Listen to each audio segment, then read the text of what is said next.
कूदो, जिससे डरना चाहिए उससे डरो, जिससे डरना चाहिए उससे डरो, जिसका आदर करना चाहिए, जिससे आदर करना चाहिए उसका आदर करो। हाँ जी, जिसका आदर करना चाहिए उसका आदर के लिए मना नहीं है। लेकिन जहां बात आ जाती है जब मेरे आपके जीवन के अंदर परमेश्वर की, फिर हमें क्या करना है? परमेश्वर को मनुष्य से ज्यादा आदर देने के लिए अपने आप को तैयार करना है। यहाँ प्रभु यीशु मसीह लोगों से बात कर रहा है और यीशु मसीह कह रहा है इन लोगों को क्या है कि अच्छा लगता है, इनको मनुष्यों की प्रशंसा परमेश्वर की प्रशंसा ज्यादा अच्छी लगती है। इन्हें लगता है अगर मैंने इसके लिए काम नहीं किया, अगर मैंने इसको प्रसन्न नहीं किया, अगर मैंने इसकी बात को नहीं माना, ये मुझसे नाराज हो जाएगा, ये मुझसे नाराज हो जाएगी, ये मुझसे नाता तोड़ लेगा, ये मुझसे नाता तोड़ लेगी अगर मैंने इसकी बात को नहीं माना। आज लोग क्या कर रहे हैं? लोग ये कह रहे हैं क्या करें पास्टर साहब, मैं वहां गए थे, हम शादी में गए थे, बर्थडे पार्टी में गए थे, आंगन बनाने गए थे, मेरा खास दोस्त मिला, कई लंबे समय के बाद क्या हुआ, मेरा पुराना जिगरी मिला और उसने कहा अरे चल एक एक क्या कर दे, एक एक गिलास हो जाए, बहुत दिन हो गए, एक एक हो जाए, क्या करो? उसने कहा यार तू सब कुछ बढ़िया है लेकिन आज तू मेरा मन रख ले। और हो कहा बस क्या करो, मन तो रखना पड़ता है। आपसे कहना चाहते हैं आपके मेरे जीवन के अंदर मन रखने वाली बातें नहीं होनी चाहिए। अब वो समय नहीं कि हम मन रखने वाली बातें, एक समय था, एक गलत शिक्षा पहले समय में थी, पहले समय का एक टाइम था जब ये सिखाया जाता था दोस्ती नहीं टूटनी चाहिए, यारी नहीं टूटनी चाहिए, प्रेम खत्म नहीं होना चाहिए, चाहे उस प्रेम के लिए कितनी भी नीचाई पर जाना पड़े। लेकिन आज का समय अलग समय है। आज का समय आपके मेरे जीवन में एक बात को हमें समझना है और वो समय क्या है? आज मुझे मेरे आपको इसके विपरीत जो यीशु मसीह ने यहाँ पर यूहन्ना 12:43 में कहा, इन लोगों को मनुष्यों की प्रशंसा परमेश्वर की प्रशंसा अच्छी लगती है, हमें इसका विपरीत करना है कि मुझे परमेश्वर की प्रशंसा मनुष्यों की प्रशंसा से ज्यादा अच्छी लगती है। हालेलुया। मेरे जीवन में मेरा मकसद यह है, मैं मेरे परमेश्वर को प्रसन्न करना चाहता हूँ। और आपसे कहे जब आपके जीवन में मेरे जीवन में परमेश्वर का प्रसन्न करने वाली बात आएगी, आपसे कहे हम जीवन के अंदर जीवन में अद्भुत बातों को देखेंगे। आज आपको मुझे क्या करना है? क्या करना है? परमेश्वर के हाथ दबाए जुने मांगना है, परमेश्वर का हाथ में ऊपर आने पाए। बोले परमेश्वर आपका हाथ मेरे सर पर आने पाए, मेरे जीवन पर आने पाए, ताकि मैं आशीष में हो जाऊं। आज हमें आशीष चाहिए। आज हम में से प्रत्येक को क्या चाहिए? आशीष चाहिए। आशीष का मतलब है परमेश्वर का हाथ का मेरे ऊपर आ जाना। इस आशीष के लिए हम इन दिनों का क्लास संडे से हम बातचीत कर रहे हैं। मुझे करना क्या होगा? परमेश्वर की आशीष पाने के लिए मुझे करना क्या होगा? आपको मुझे, हम इस बात को देख रहे हैं परमेश्वर के लोगों, यहोशू की पुस्तक उसका पहला अध्याय उसकी 8वें वचन के ऊपर हम मनन कर रहे हैं। आप चाहते हैं आपको आशीष मिले? यस। आप चाहते हैं आपके जीवन में आशीष की वर्षा हो जाए? यस। तो मुझे आपको क्या करना है? मुझे आपको ये बोलना है। हमारे साथ बोले व्यवस्था की पुस्तक, बोले व्यवस्था की पुस्तक मेरे चित्त से कभी ना उतरने पाएगी। जो कुछ इसमें लिखा है उसके अनुसार करने की मैं चौकसी करूंगा। दिन और रात जो कुछ इसमें लिखा है उसके अनुसार करने की मैं चौकसी करूंगा।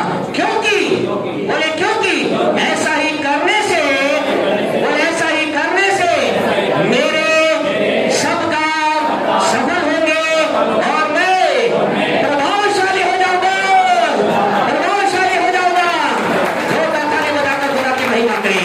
आपसे कहना चाहते हैं आज एक बार फिर हम इसी संदेश को आगे लेकर के चलना चाहते हैं। मुझे आपको करना क्या है? मुझे आपको परमेश्वर की आज्ञा, परमेश्वर का वचन और परमेश्वर की बात को मुझे आपको मानना है। और जो ही हम परमेश्वर की बात को मानना प्रारंभ करेंगे, हमने लास्ट संडे 3 विशेष बातों को देखा था, रिपीट ना करते आगे हम चलेंगे, क्या मेरे जीवन में होगा। हम आपसे कह रहे हैं हमें मुझे क्या करना है? परमेश्वर की बात को मानना है। मुझे क्या करना है? इस व्यवस्था की पुस्तक पर ध्यान देना है, दिन और रात किसी पर ध्यान देना है। जो कुछ इसमें लिखा है उसके अनुसार करने की चौकसी करना है। जो कुछ में लिखा है उसका करने को चौकसी करना है। और जब आप और मैं ऐसा करेंगे, हम ब्लेसिंग की बात कर रहे हैं, जब आप और मैं ऐसा करेंगे, चौथी बात आपके जीवन में, तीसरी बात आपके जीवन में क्या होगी? आइए हम प्रभु के वचन में चले। दानियेल की पुस्तक उसके 5वें अध्याय को निकाले। आपसे कहे जब आप रोज प्रतिदिन लगातार लगातार लगातार परमेश्वर की बात को मानने के लिए अपने आप को देंगे।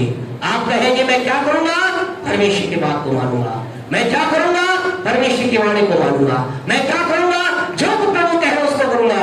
और जो ही आप ऐसा करेंगे, लगातार करेंगे। कैसे करना है, लगातार करना है, लंबे समय तक करना है। कई लोग ऐसा मत करना, असल आप देखा मैंने किया, कल ही आप फोन कर दे, कुछ भी नहीं हुआ। कल आपकी जीवन नहीं होगा, लेकिन आने वाला कल, आने वाला सप्ताह, आने वाला महीना आपके लिए वो होगा जो यहाँ पर इस व्यक्ति के जीवन में हुआ, वो होगा जो इसके जीवन में हुआ। ये व्यक्ति दानियल नाम का व्यक्ति है, और ये क्या कर रहा है, परमेश्वर की बात को मान रहा है। ये कह रहा है मैं परमेश्वर की बात को मानूंगा, परमेश्वर की बात को जीवन से अलग ना करूंगा। और फिर क्या हुआ, पढ़े दानियल 5:5 पढ़े, क्या कहता है कि उसी घड़ी मनुष्य के हाथ की सी कई उंगलियां निकलकर, दानियल 5:5 पढ़ रहा कि उसी घड़ी मनुष्य के हाथ की सी कई उंगलियां निकलकर हाँ जी। दीवट के सामने राजमंदिर की दीवार के चूने पर कुछ लिखने लगी। हाँ जी, और हाथ का जो भाग लिख रहा था वह राजा को दिखाई पड़ा। हाँ जी, क्या लिखा है यहाँ, एक घटना है। घटना ऐसी घटना है कि राजा क्या कर रहा है, आनंद मना रहा है, खूब आनंद मना रहा है। आनंद मनाते मनाते क्या हुआ, एक हाथ वहां पर आया और उसकी उंगलियों ने कुछ लिखना प्रारंभ किया। और जो कुछ लिखना प्रारंभ किया, ऐसा लिखा, राजा उसको देखकर क्या हो गया, घबरा गया। ये क्या लिखा हुआ है, क्या चीज है, क्या चीज है। और 5:8 पढ़े, क्या लिखा है, तब राजा के सब पंडित लोग भीतर आए, हाँ जी, परंतु उस लिखे हुए को न पढ़ सके। बस क्या लिखा है, राजा ने कहा ये जो लिखा हुआ है इसे समझाओ, बताओ यहाँ पर लिखा हुआ है। और ऐसा लिखा है, कोई भी कुछ ना बता सका।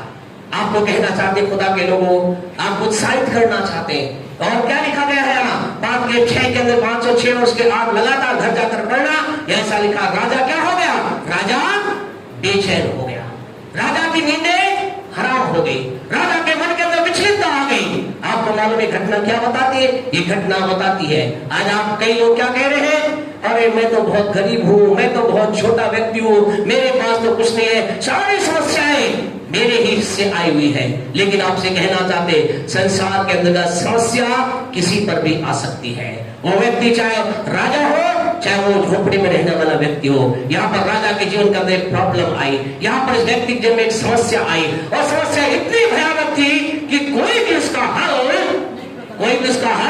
नहीं बता सकता। आपसे कहना चाहते हैं, कभी भी अपने आप को ये कह करके, अगर आपके लाइफ में समस्या, ये कहकर अपने आप को छोटा ना समझे, समस्या तो मेरे पीछे आती है क्योंकि मैं ही वो गरीब व्यक्ति हूँ, समस्या तो मेरे पीछे पड़ी है क्योंकि मैं ही एक व्यक्ति हूँ। आपसे कहना, समस्या किसी भी जन्म में आ सकती है, ऐसा लिखा है। और राजा के जीवन में एक प्रॉब्लम आई, कोई नहीं बता सकता था। और उस समय के अंदर जानते क्या हुआ, उस समय के अंदर कुछ अद्भुत हुआ जो आपके साथ होने वाला है। पढ़े इसकी 10वीं आयत को पढ़े, क्या लिखा है, 5:10 पढ़े, दानियल 5:10। राजा और प्रधानों के वचनों के सुनकर हाँ जी, रानी भोज के भवन के में आई और कहने लगी, हे और राजा। क्या वो रानी आई, रानी आई और रानी कहने लगी। आपसे कहना चाहते हैं, एक एक बात को आप समझिए, एक एक बात को आप समझिए। ऐसा लिखा है, उन सारी बातों को सुन करके, राजा की सारी बातों को सुन करके क्या हुई, रानी वहां पर आई और रानी ने कुछ कहा। किसने कहा, किसने कहा, किसने कहा, रानी ने कहा। रानी कहाँ रहती थी, कहाँ रहती थी, रानी कहाँ रहती है, अरे कहाँ रहती है, सारी रानी है ना, आप बोलो महल में रहते हैं, है ना, आपका घर भी महल है, चिंता ना करे, है ना। सारी रानियां बोले हमारा घर महल है, राजा ही बोल ले हमारा घर महल है। आपको पता है रानी कहाँ रहती थी, महल में रहती थी। वहां पर रानी ने कहा, किसके बारे में कहा, पढ़िए आगे लिखा है, रानी ने कहा, हे राजा, तो युग युग जीवित रहे, हाँ, अपने मन में न घबरा, हाँ, और न उदास हो। हाँ जी, तेरे राज्य में दानियल नामक एक पुरुष, दानियल नाम का एक व्यक्ति पुरुष रहता है। आपसे कहना चाहते हैं, यहाँ कुछ अद्भुत है जिसके द्वारा आपको उत्साहित करना चाहते हैं। रानी कहाँ पर रहती है, महल में रहती है। परेशान कौन है, राजा है। राजा के पास किसी प्रकार का कोई हल वहां पर नहीं है, लेकिन रानी राजा के पास आकर कहती है, क्या कहती है, रानी वहां कर कहती है, तेरे राज्य के अंदर एक है जिसका नाम दानियल है। आपसे कहना चाहते हैं, किसने दानियल खबर वहां पर पहुंचाए, कौन था जिसने कहना चाहता, दानियल वो व्यक्ति था जो खुदा के साथ चलने वाला व्यक्ति था, जिसने कहा था कुछ भी हो जाए मैं परमेश्वर की बात को मानूंगा। आपसे कहना चाहते हैं, आपको शायद आपके बारे में आपको नहीं मालूम, जब आप खुदा के साथ चलना प्रारंभ करते हैं, जब आप एक डिसीजन लेकर के परमेश्वर का जीवन प्रारंभ करते हैं, आपकी बात केवल गली और कूचों तक नहीं, आपकी बात केवल महलों तक, आपकी बातें केवल आपकी कॉलोनी तक नहीं, लेकिन आपकी बात आपके शहर के प्रधानों तक, राजाओं तक, प्रधानमंत्री तक पहुंच जाती है। हालेलुया। आपसे कहना चाहते, you are not a ordinary person, आप साधारण व्यक्ति नहीं है। खुदा के लोग कहना चाहते हैं तो भाइयों से थोड़ा कॉलर अपना ऊपर करें। हालेलुया। आप साधारण नहीं है, टी-शर्ट करने वाले कर नहीं सकते हैं तो क्या है, आपसे कहना चाहते हैं आप साधारण नहीं है अगर आप खुदा के साथ चल रहे हैं। बहनों से भी कहना चाहते हैं, बहनों अगर आप खुदा के साथ साथ चल रही है, चिंता ना करें, ये ना सोचे ओ मैं तो खुदा